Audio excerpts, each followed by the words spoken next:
اعوذ باللہ من الشیطان الرجیم بسم اللہ الرحمن الرحیم الحمد للہ وحدہ والصلاة والسلام علی من لا نبی بعدہ وعلی کل من صحبہ وتبعہ بإحسان بعدہ اللہم صلی علی سیدنا و مولانا محمد وعلی آلہ واصحابہ وبارک وسلم۔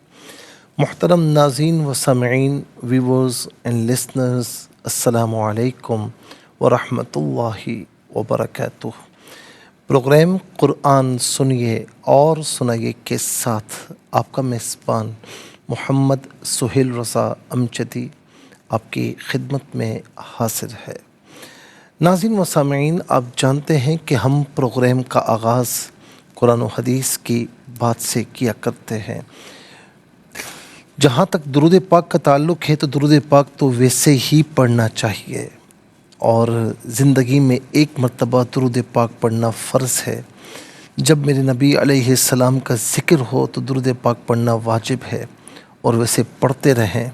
یہ بہت بہت زبردست عمل ہے۔ ناظرین و سامعین، حضور نبی کریم علیہ السلام نے اس دعا پر بھی آمین فرمایا تھا نا۔ جو جبرائیل علیہ السلام نے دعا کی تھی، ان 3 دعاؤں میں سے ایک دعا یہ تھی کہ اس کی ناک خاک آلود ہو، کہ جس کے سامنے آپ کا ذکر ہو اور درود پاک نہ پڑھے۔ تو ایک مرتبہ درود پاک پڑھ لیجئے، اللہم صلی علی سیدنا و مولانا محمد وعلی آلہ واصحابہ وبارک وسلم۔ کہتے ہیں کہ ہر عبادت مقبول ہے یا نہیں، ہمارا گمان ہوتا ہے کہ اللہ رب العالمین اسے قبول فرمائے گا، لیکن یقینی طور پر یہ نہیں کہا جا سکتا کہ قبول ہے۔ لیکن ناظرین، درود پاک وہ عبادت ہے جو قبول ہی قبول ہے، کیونکہ جب ہم کہتے ہیں اللہم صلی علی محمد، کہ اے اللہ درود بھیج نبی صلی اللہ علیہ وسلم پر، محمد علیہ السلام پر، تو یہ کیسے ہو سکتا ہے کہ ہم اللہ تعالیٰ کی بارگاہ میں عرض کریں اور وہ بھیجے نہ؟ اور ناظرین، جب ہم کسی کو سلام بھیجتے ہیں تو پھر وہاں سے جواب بھی آتا ہے نا۔ جب آپ کہتے ہیں کہ مفتی صاحب آپ کو فلاں نے سلام کہا، تو میں کہتا ہوں نا علیک وعلیہ السلام، کہ آپ پر بھی اور اس پر بھی سلام ہو، میرا بھی سلام عرض کیجیے گا۔ تو ہم سلام بھیجتے ہیں۔ یہ کیسے ہو سکتا ہے کہ نبی علیہ السلام پر آپ درود پاک پڑھیں، درود و سلام پڑھیں، اور وہاں سے جواب نہ آئے؟ ناظرین، یہاں پر درود پاک پڑھنے کی جو برکت ہے، فضیلت ہے، وہ میں آپ کی خدمت میں عرض کرتا ہوں۔ مجمع الزوائد جلد نمبر 10 اور اس کے صفحہ نمبر 163 ہے، اور حدیث نمبر 1722 ہے۔ نبی علیہ السلام فرماتے ہیں، سیدنا ابو دردہ رضی اللہ تعالیٰ عنہ روایت کرتے ہیں، من صلی علیہ حین یصبح عشرا وحین یمسی عشرا ادرکتہ شفاعتی یوم القیامہ۔ فرمایا کہ جس نے مجھ پر صبح و شام 10 مرتبہ درود پاک پڑھا تو روز قیامت میری شفاعت اللہ رب العالمین اسے عطا فرمائے گا۔ اور مزید شب جمعہ اور روز جمعہ کے حوالے سے شعب الایمان جلد نمبر 3 صفحہ نمبر 111 حدیث نمبر 3033، یعنی 3033۔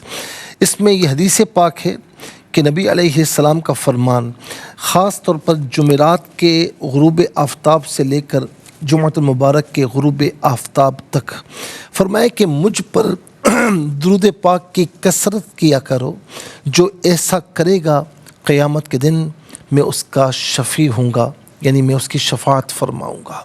اور خاص طور پر جمعۃ المبارک کے دن فرمایا کہ اکثرو علیہ، کہ مجھ پر درود پاک کثرت سے پڑھو، یوم الجمعۃ، جمعۃ المبارک کے دن، فإنہ مشہود، اس لیے کہ یہ گواہی کا دن ہے۔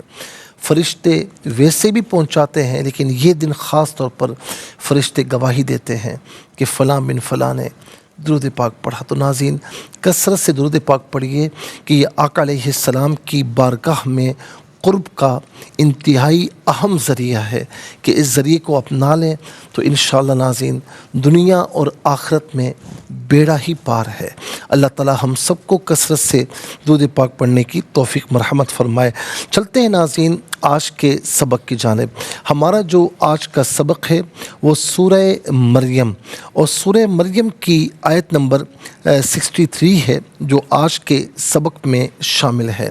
فارمیٹ کے مطابق پڑھیں گے، باوضو ہو جائیں، اسکرین کے سامنے موجود ہیں، کلام پاک کو ساتھ رکھیں، آج کا سبق نکالیں، اپنے پاس نوٹ بک ضرور رکھیں، کوئی بھی امپورٹنٹ بات ہو نوٹ ضرور فرما لیجئے۔ آپ کو لیے چلتے ہیں آج کے اس پروگرام کے فرسٹ سیگمنٹ کی جانب۔ لغت القرآن یہ ہمارے اس پروگرام کا پہلا سیگمنٹ ہے، اور آئیے تعوذ تسمیہ پڑھتے ہوئے آج کے سبق کو شروع کرتے ہیں۔ اعوذ باللہ من الشیطان الرجیم، بسم اللہ الرحمن الرحیم۔ تلک الجنة التي نورث من عبادنا من كان تقیا۔ اسے تقیًا پڑھیں گے، وقف کی صورت میں تقیہ پڑھا جائے گا۔ یہاں پر دو زبر کی تنوین ہے، وقف میں الف سے چینج ہو جاتی ہے۔ ناظرین و سامعین، اس کے بعد آپ دیکھیں علامت وقفے اندر 63 لکھا ہوا ہے، آیت نمبر 63 یہاں پر کمپلیٹ ہو رہی ہے۔ کتنے کلمات ہیں آئیے دیکھتے ہیں۔ تل کا ایک کلمہ، الجنت دوسرا، التی تیسرا، نورثو چوتھا، من پانچواں، عبادی چھٹا، نا ساتواں، من آٹھواں، کانا نواں، تقیہ دسواں۔ کل یہاں پر 10 کلمات موجود ہیں، ہر کلمے کو علیحدہ پھر ملا کر پڑھتے ہیں، بغور ملاحظہ فرمائیں۔ تلکا الجنت، تلکا میں کاف پر زبر ہے، اسے الجنتو کے لام ساکن کے ساتھ ملائیں گے، درمیان میں سے الف یعنی حمزہ کو حذف کیا جائے گا۔ ہم پڑھیں گے تلکل جنتو، جنتو اور اللتی، جنتو میں تا پر پیش ہے، اسے اللتی کی لام کے ساتھ ملائیں گے، درمیان میں سے الف یعنی حمزہ کو حذف کیا جائے گا۔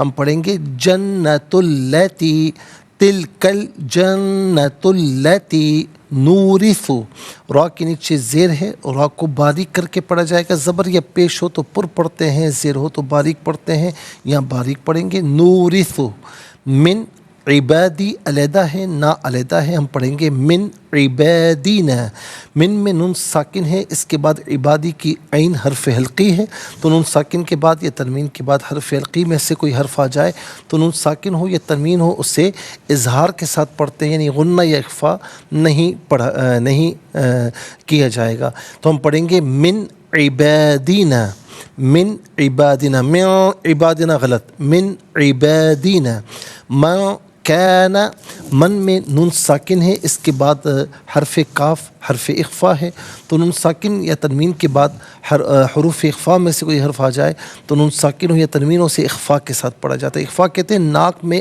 آواز لے جا کر گنگنانا۔ من کان تقیا، من کان تقیا، اب یہاں وقف کریں گے تو تقیہ پڑھیں گے۔ ناظرین و سامعین، اب ہم چلتے ہیں کلمات کی لغت اور گرامر کے اعتبار سے تحقیق اور ترجمے کی جانب۔ سب سے پہلے جو آج کا سبق ہے ہم وہ لکھیں گے، پھر جو کلمات ہیں، اسماء افعال حروف کون سے ہیں ان کی نشاندہی کی جائے گی، تحقیق و ترجمہ بھی عرض کریں گے قرآن اور اردو کے حوالے سے کہ وہ کلمات جو عام طور پر آپ قرآن میں پڑھتے ہیں اردو میں بھی یوز کی جاتے ہیں ان کی بھی نشاندہی ہوگی۔ بسم اللہ الرحمن الرحیم۔ تلک الجنة التي،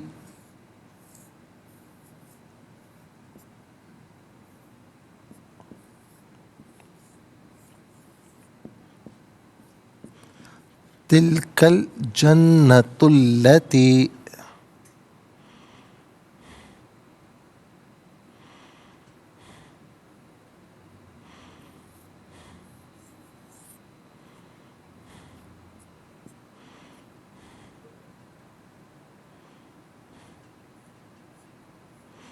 نورث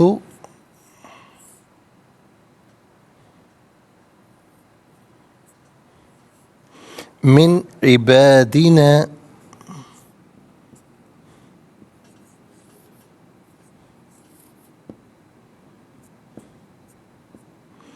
من کان تقیہ.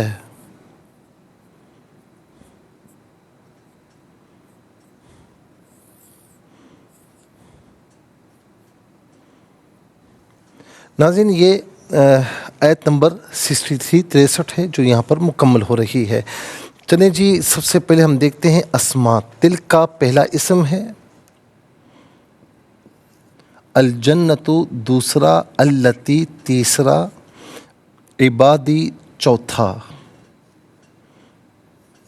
نا ضمیر پانچواں، اور من چھٹا، تقیہ ساتواں. کل یہاں پر 7 اسما ہیں. نمبر 1 تل کا،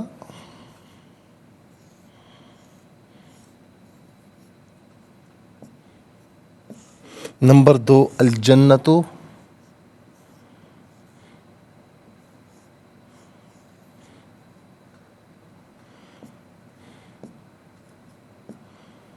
نمبر 3 التی،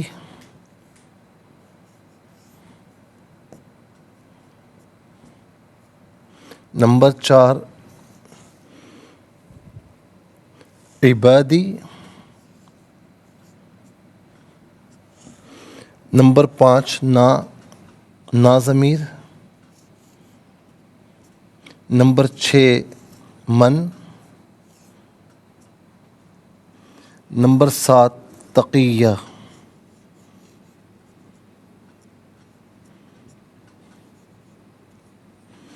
ناظرین یہ اسما ہیں. اور اب ہم دیکھتے ہیں افعال. تو افعال کو اگر دیکھا جائے تو مجھے 2 ہی فعل نظر آ رہے ہیں. نمبر 1 نورثو اور نمبر 2 کانا. 2 افعال ہیں. نمبر 1 نورثو،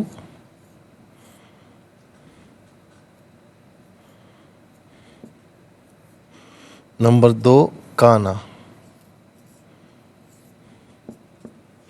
اب ہم دیکھتے ہیں ناظرین حروف کتنے ہیں، کون کون سے ہیں. تو پہلا حرف من ہے اور ایک ہی حرف یہاں پر نظر آ رہا ہے من. تو 7 اسما 2 افعال، 7 اور 2 کتنے ہو گئے 9، اور ایک حرف. تو کل ملا کر ناظرین 10 کلمات ہیں. اب آئیے سب سے پہلے ناظرین چلتے ہیں اسما کی جانب، لیکن اس سے پہلے ہمیں جانا ہوگا بریک کی جانب. ملاقات ہوگی مختصر سے بریک کے بعد. ویلکم بیک ناظرین و سامعین، چلتے ہیں آج کے پروگرام کی جانب. اور یہاں پر آپ دیکھیے ناظرین کہ اسما ہیں، افعال ہیں اور حروف ہیں. تو سب سے پہلے ہم اسما کی طرف چلتے ہیں. تو پہلا اسم ہے تل کا. عربی میں وہ اسما کے جن کے ذریعے کسی کی جانب اشارہ کیا جائے تو انہیں اسماء اشارہ کہتے ہیں. ایک ہو تو اسم اشارہ اور زیادہ ہوں تو اسماء اشارہ. جیسے عربی میں ھذا قریب کے لیے ہے مذکر کے لیے، ھذہ قریب مؤنث کے لیے ہے. اسی طریقے سے دور مذکر کے لیے تلکا ذالکا ہے اور دور مؤنث کے لیے تلکا ہے. اچھا، عربی میں جو مؤنث کا اعتبار ہوتا ہے وہ بولنے کے اعتبار سے نہیں ہوتا، بلکہ ناظرین اگر علامت مؤنث پائی جائے کسی بھی صیغے میں، کلمے میں، تو وہ مؤنث تانیث کہلاتا ہے، اگرچہ بولنے میں وہ مذکر ہو. جیسے مثال کے طور پر ناظرین اب الجنتو ہے تو جنت تو ویسے ہمارے یہاں بھی بولنے میں آپ دیکھیں کہ وہ مؤنث ہی ہے کہ جنت کیسی پیاری جگہ. ہم کہتے ہیں نا کیسا پیارا جگہ نہیں ہے، کیسی پیاری جگہ ہے. تو یاد رکھیں کہ جنت عربی میں ہم دیکھیں گے کہ جنت میں تا ہے، یہ علامت تانیث ہے، گول تا یہ علامت تانیث ہے. تو اسی لیے تلکا آیا واحد مؤنث کے لیے. تو تلکا کا معنی ناظرین وہ بھی ہوتا ہے اور یہ بھی ہوتا ہے. عام طور پر اس کا معنی وہ ہوتا ہے مؤنث کے لیے ہے. اور اگر کوئی چیز ناظرین قریب ہو اور عظیم الشان ہو تو اس کے لیے بھی بعید کا جو اس میں اشارہ ہے وہ استعمال ہو سکتا ہے. جیسے ذالک الکتاب لا ریب فیہ، کتاب ہمارے سامنے ہوتی ہے یعنی قرآن کریم، لیکن ہم کہتے ہیں یہ وہ بلند رتبہ کتاب ہے، تو عظیم الشان ہونے کی صورت میں جو ہے اس کا یعنی قریب کے لیے بھی استعمال ہوتا ہے. اس کے بعد ہے جنت. جنت کہتے ہیں باغ کو، اور یہاں پر یعنی یہاں پر اصطلاحی اعتبار سے اگر دیکھیں تو ناظرین جنت کہتے ہیں وہ مقام کہ جسے اللہ رب العالمین نے اپنے نیکوکاروں کے لیے تیار رکھا ہو. تو اس کی جمع آتی ہے جنات. جنات اس کی جمع ہے. تو جنت ایک جنت، جنات بہت سی جنتیں. اور ظاہر ہے کہ اس کا مطلب کیا ہے کہ جنت ایک نہیں ہے، اس کے درجات یا اس کے جو باب ہیں، ابواب ہیں، وہ زیادہ ہیں.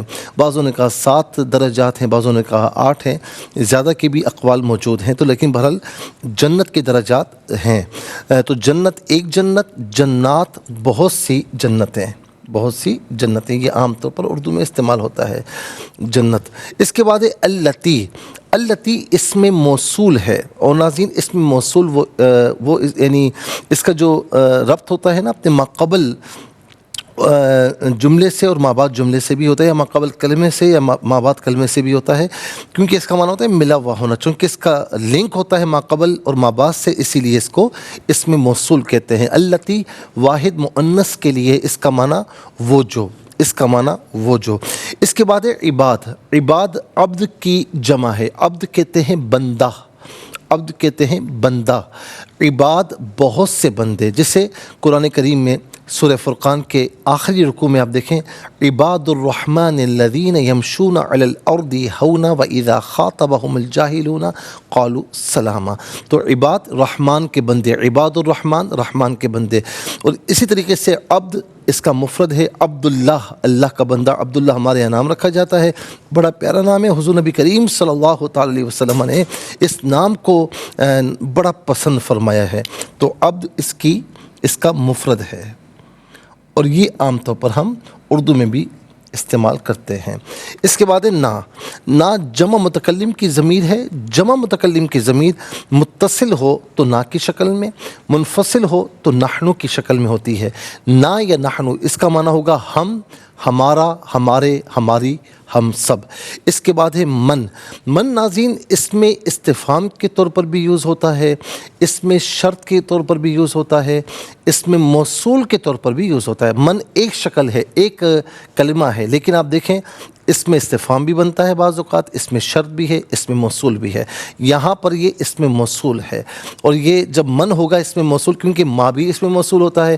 اور لیکن ما جو ہے یہ غیر ذوی العقول یعنی انسانوں کے علاوہ کے لیے یوز ہوتا ہے، اور من جو ہے یہ خاص ذوی العقول یعنی انسانوں کے لیے یوز ہوتا ہے. ذوی العقول عقل والا، جانور عقل والے نہیں ہوتے، تو ذوی العقول یعنی انسان. تو من اس کا معنی ہے وہ جو. ناظرین یہ انسانوں کے لیے یوز ہوتا ہے. تقیہ. تقیہ کا معنی ہے پرہیزگار. تقیہ کا معنی ہے پرہیزگار. ناظرین یہاں پر اسماء مکمل ہوئے. اب آئیے چلتے ہیں افعال کی جانب. پہلا فعل ہے نورثو. نورثو فعل مضارع معروف صیغہ جمع متکلم. اس کا معنی ہے ہم وارث کرتے ہیں یا ہم وارث کریں گے. اور ظاہر ہے کہ آپ جانتے ہیں کہ فعل مضارع کے 2 معنی ہوتے ہیں، 2 معنی ہوتے ہیں، پریزنٹ کا اور فیوچر کا، یعنی حال اور مستقبل کا، استقبال کا. تو ناظرین لیکن جب یہ کسی جملے میں یوز ہوتا ہے، عبارت میں یوز ہوتا ہے، پھر ایک معنی متعین ہوتا ہے. اب یہاں پر نورثو تو ناظرین معنی کیا متعین ہوگا؟ فعل مضارع یہاں پر مستقبل کے معنی میں. تو نورثو کا معنی ہم کیا کریں گے؟ ہم وارث کریں گے، ہم وارث کریں گے، کیونکہ یہاں پر جنت کی بات ہے، اور اللہ رب العالمین فرماتا ہے کہ ہم اپنے خاص بندوں کو اس کا وارث بنائیں گے. پھر اس کے بعد ہے کانا. کانا فعل ناقصہ ہے، فعل ماضی معروف صیغہ واحد مذکر غائب، اور اس کا معنی وہ تھا یا وہ ہے. اسے فعل ناقص کیوں بولتے ہیں ناظرین؟ فعل ناقص اس لیے کہتے ہیں کہ یہ فعل تو ہوتا ہے لیکن فعل کی تمام علامات اس میں نہیں ہوتی، کچھ اسم کی بھی علامتیں پائی جاتی ہیں. مثال کے طور پر فار ایگزامپل کہ اسم مبتدا اور خبر بنتا ہے تو یہ فعل بھی اپنے اسم اور خبر کو چاہتا ہے، اسی لیے اس کو فعل ناقص کہتے ہیں. معنی اس کا ہوگا وہ تھا یا وہ ہے. اس کے بعد آ جائیے ناظرین کہ من جو ہے، من یہاں پر جو ہے وہ تبعیض کے لیے ہے. یعنی بعضیت کو بیان کر رہا ہے کہ ہمارے بندوں میں سے ایسے لوگ بھی ہوں گے جن کو ہم جنت کا وارث بنائیں گے. اور من کا معنی ہے سے، من کا معنی ہے سے. ظاہر ہے کہ ناظرین من کا معنی بھی سے ہوتا ہے، ان کا معنی بھی سے ہوتا ہے، لیکن دونوں میں ڈفرینس ہے. مثال کے طور پر من تبعیض کے لیے آتا ہے، تبیین کے لیے آتا ہے اور دیگر معنی کے لیے آتا ہے، اور ان جو ہے اعراض کے لیے آتا ہے، یعنی دور ہونے کے معنی میں آتا ہے. تو لیکن دونوں کا معنی ہوتا ہے سے. تو من و ان عام طور پر ہم اردو میں بھی استعمال کرتے ہیں، من و ان.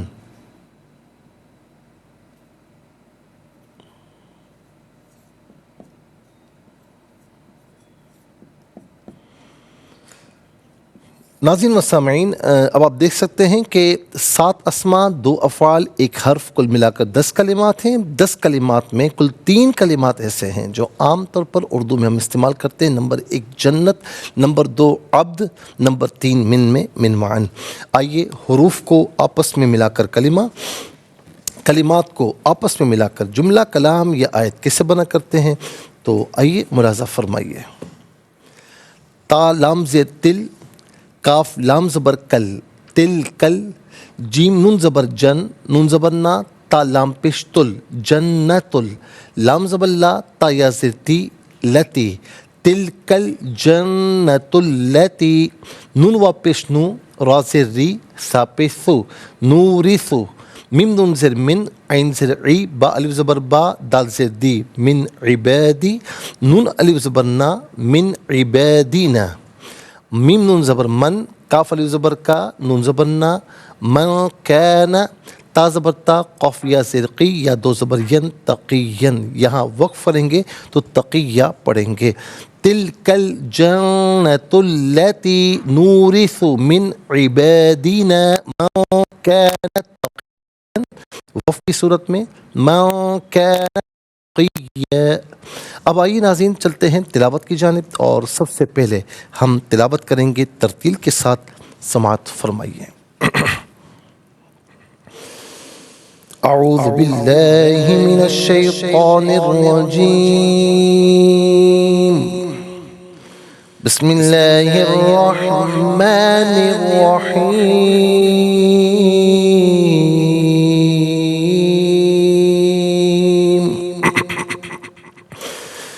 تلك الجنة التي نورث من عبادنا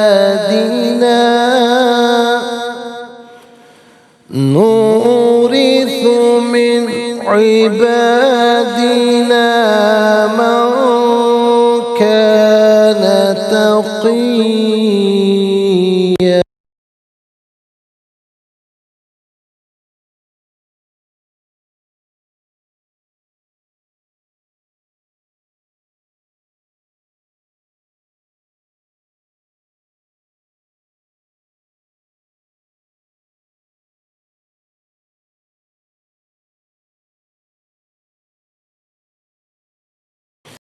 تلك الجنة التي نورث من عبادنا من كان تقيا.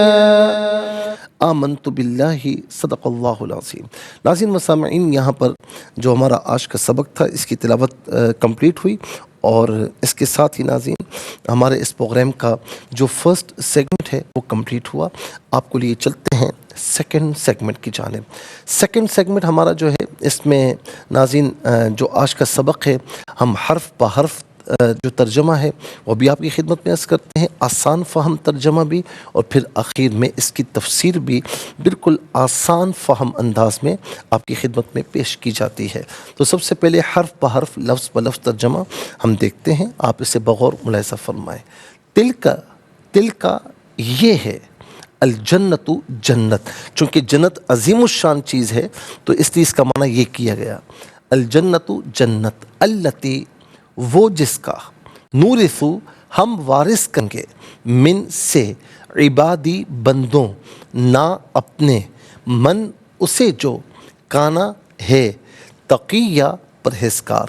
ناظرین یہ حرف بحرف لفظ بلفظ ترجمہ، اب ہم دیکھتے ہیں آسان فہم بامحاورہ ترجمہ۔ تلک الجنة التي نورث من عبادنا من كان تقيا، یہ ایسی جنت ہے جس کا وارث ہم اپنے بندوں میں سے اس کو بنائیں گے جو متقی ہوگا۔ یہ ایسی جنت ہے جس کا وارث ہم اپنے بندوں میں سے اس کو بنائیں گے جو متقی ہوگا۔ ناظرین و سامعین، یہ آسان فہم بامحاورہ ترجمہ ہے۔ اب انشاءاللہ ہم تفسیر کی جانب جائیں گے لیکن مختصر سے بریک کے بعد۔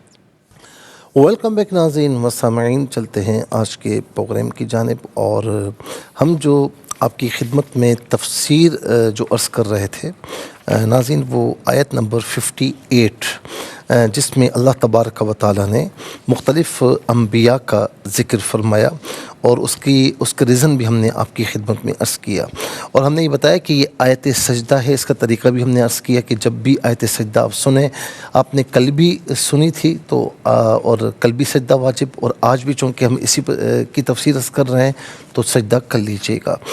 ناظرین یہ آیت سجدہ ہے، جو شخص آیت سجدہ پر سجدہ کرے اس پر لازم ہے کہ اس آیت کے مناسب جو آیات ہوں ان کے ساتھ کی دعا کرے۔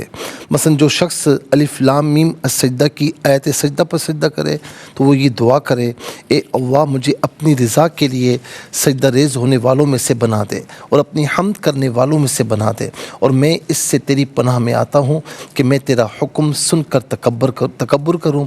اور جب اس صورت کی آیت سجدہ کو پڑھے تو یہ دعا کرے، اے اللہ مجھے ان بندوں میں سے بنا دے جن پر تو نے انعام کیا ہے، جو تیری آیات کی تلاوت کرتے وقت روتے ہوئے سجدے میں گر جاتے ہیں۔ ناظرین اس کے بعد آیت نمبر 59 کی طرف آ جائیے کہ 59 میں کیا فرمایا، فَخَلَفَ مِن بَعْدِهِمْ خَلْفٌ أَضَاعُوا الصَّلَاةَ وَاتَّبَعُوا الشَّهَوَاتِ فَسَوْفَ يَلْقَوْنَ غَيًّا، پھر ان کے بعد ایسے ناخلف آئے جنہوں نے نمازیں ضائع کی اور خواہشات کی پیروی کی تو ان قریب وہ غی ہلاکت میں جا کے رہیں گے۔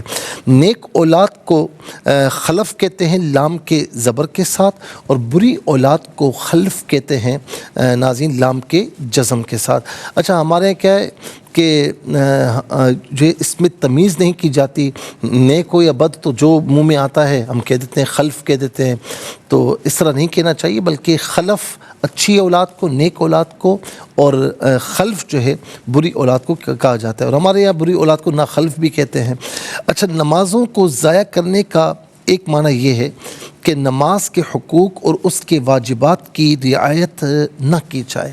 مثلاً انسان نماز میں تعدیل ارکان نہ کرے، جیسا کہ اس حدیث میں جو ہم بتا رہے ہیں، سنا رہے ہیں، اس کی تفسیر موجود ہے۔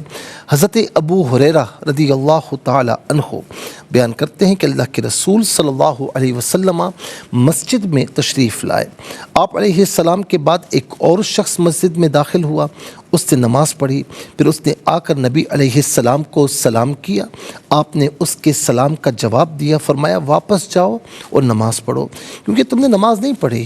وہ واپس گیا، پہلے کی طرح نماز پڑھ کر آیا، پھر آیا، نبی علیہ السلام نے پھر فرمایا کہ واپس جاؤ دوبارہ نماز پڑھو، تم نے نہیں پڑھی۔ اس طرح 3 بار ہوا تو ناظرین پھر اس نے کہا کہ قسم اس ذات کے جس نے آپ کو حق کے ساتھ بھیجا ہے، میں اس سے زیادہ اچھی نماز نہیں پڑھ سکتا، آپ مجھے تعلیم دیجیے۔ آپ علیہ السلام نے فرمایا کہ جب تم نماز پڑھنے کھڑے ہو تو اللہ اکبر کہو، پھر تم جتنا قرآن آسانی کے ساتھ پڑھ سکتے ہو اتنا قرآن پڑھو، پھر رکوع کرو حتیٰ کہ اطمینان سے رکوع کرو، پھر رکوع سے اٹھ کھڑے ہو حتیٰ کہ سیدھے کھڑے ہو جاؤ، پھر سجدہ کرو حتیٰ کہ اطمینان سے سجدہ کرو، پھر سجدے سے سر اٹھا کر بیٹھو تو اطمینان سے بیٹھو، اور اپنی تمام نمازیں اسی طرح پڑھو۔ لیکن ہمارے یہاں خاص طور پر جو تعدیل ارکان ہے نا، کہ رکوع سے جب ہم اٹھتے ہیں تو اس میں بھی واجب ہے کہ آرام سے ہم کھڑے ہوں، لیکن ہم دیکھتے ہیں کہ کچھ لوگ کھڑے ہوتے ہی فوراً سجدے میں چلے جاتے ہیں جلدی میں، کچھ لوگ تھوڑا سا رکوع سے اٹھتے ہیں اور فوراً سجدے میں چلے جاتے ہیں، کچھ لوگ اٹھنے کی زحمت ہی نہیں کرتے اور فوراً رکوع سے ڈائریکٹ سجدے میں، کھڑے ہوئے نہیں ہوئے ڈائریکٹ سجدے میں۔ اسی طرح ایک سجدے سے دوسرے سجدے کی حالت ہے، تو نبی علیہ السلام نے کیا فرمایا کہ تم نے نماز صحیح نہیں پڑھی، دوبارہ پڑھو۔ تو ناظرین، ہمیں تعدیل ارکان میں بھی ہمیں بالکل اطمینان کے ساتھ تعدیل ارکان کو ادا کرنا چاہیے کہ رکوع سے آپ کھڑے ہیں، اطمینان سے کھڑے ہوں اور پھر اس کے بعد اللہ اکبر کہتے ہوئے نیچے جائیں۔ اسی طریقے سے سجدے سے جب آپ بیٹھتے ہیں تو ناظرین پھر اس کے بعد اطمینان سے بیٹھیں، پھر اللہ اکبر کہتے ہوئے آپ دوسرے سجدے میں جائیں۔ اسی طرح حضرت حذیفہ رضی اللہ تعالی عنہ نے دیکھا کہ ایک شخص نماز میں رکوع اور سجدہ کامل طریقے سے نہیں کر رہا تھا۔ جب وہ نماز پڑھ چکا تو انہوں نے اس شخص سے کہا کہ تم نے نماز نہیں پڑھی، اگر تم مر گئے تو نبی علیہ السلام کی سنت کے خلاف کرتے ہوئے مرو گے۔ اسی طریقے سے حضرت حذیفہ نے شخص کو دیکھا کہ وہ ارکان نماز میں کمی کرتے ہوئے نماز پڑھ رہا تھا، تو اس سے پوچھا کہ تم کتنے عرصے سے اس طرح نماز پڑھ رہے ہو؟ اس نے کہا 40 سال سے۔ تو آپ نے فرمایا کہ تم نے 40 سال سے نماز نہیں پڑھی، اگر تم اسی طرح نماز پڑھتے ہوئے مر گئے تو سیدنا محمد صلی اللہ علیہ وسلم کی سنت کے خلاف پر عمل کرتے ہوئے مرو گے۔ پھر فرمایا کہ ایک آدمی نماز تخفیف سے پڑھتا ہے لیکن رکوع اور سجود مکمل کرتا ہے اور اچھے طریقے سے نماز پڑھتا ہے۔ مطلب یہ کہ لمبی نمازیں پڑھنا مقصود نہیں ہے، بلکہ تعدیل ارکان کے ساتھ اور بالکل اطمینان کے ساتھ نماز پڑھنا مقصود ہے، اور اسی طریقے سے نماز پڑھنی چاہیے۔ اور ناظرین، اس کے بعد مستحب وقت کے بعد نماز پڑھ کر نمازوں کو ضائع کرنا، تو ایک یہ بھی ہو سکتا ہے جو یہاں پر فرمایا نا کہ اضاع الصلاۃ، نمازوں کو ضائع کرنا کیا ہے؟ ایک تو یہ کہ تعدیل ارکان صحیح نہیں کرتے، اطمینان سے نماز نہیں پڑھتے، دوسرا یہ کہ مستحب وقت کو نکال کر پھر نماز جو ہے وہ نمازوں کو ضائع کرتے ہیں۔ حضرت انس رضی اللہ تعالیٰ عنہ بیان کرتے ہیں کہ میں نے اللہ کے رسول علیہ السلام کو یہ فرماتے ہوئے سنا کہ یہ منافق کی نماز ہے کہ وہ بیٹھ کر سورج کا انتظار کرتا رہتا ہے، حتیٰ کہ جب سورج دو سینگوں کے درمیان ہوتا ہے تو وہ کھڑا ہو کر چار ٹھونگے مار لیتا ہے۔ یہ الفاظ ہیں اور اس میں وہ اللہ کا بہت کم ذکر کرتا ہے۔ حضرت ابو ذر فرماتے ہیں کہ مجھ سے اللہ کے رسول علیہ السلام نے فرمایا کہ اس وقت تمہارا کیا حال ہوگا جب تم پر ایسے حاکم ہوں گے جو نماز کو اس کے وقت سے مؤخر کر کے پڑھیں گے یا نماز کو اس کا وقت ضائع کر کے پڑھیں گے۔ میں نے عرض کی کہ پھر آپ مجھے کیا حکم دیتے ہیں؟ آپ نے فرمایا تم نماز کو اس کے وقت پر پڑھ لو، پھر اگر تم ان کے ساتھ نماز کو پاؤ تو پڑھ لو، وہ تمہاری نفلی نماز ہوگی۔ تو اس کا مطلب کیا ہے کہ ناظرین، ان الصلاۃ کانت علی المؤمنین کتابا موقوتا، بے شک نماز اپنے وقتوں میں فرض ہے، تو لہٰذا اپنے وقت میں نماز کو پڑھ لینا چاہیے۔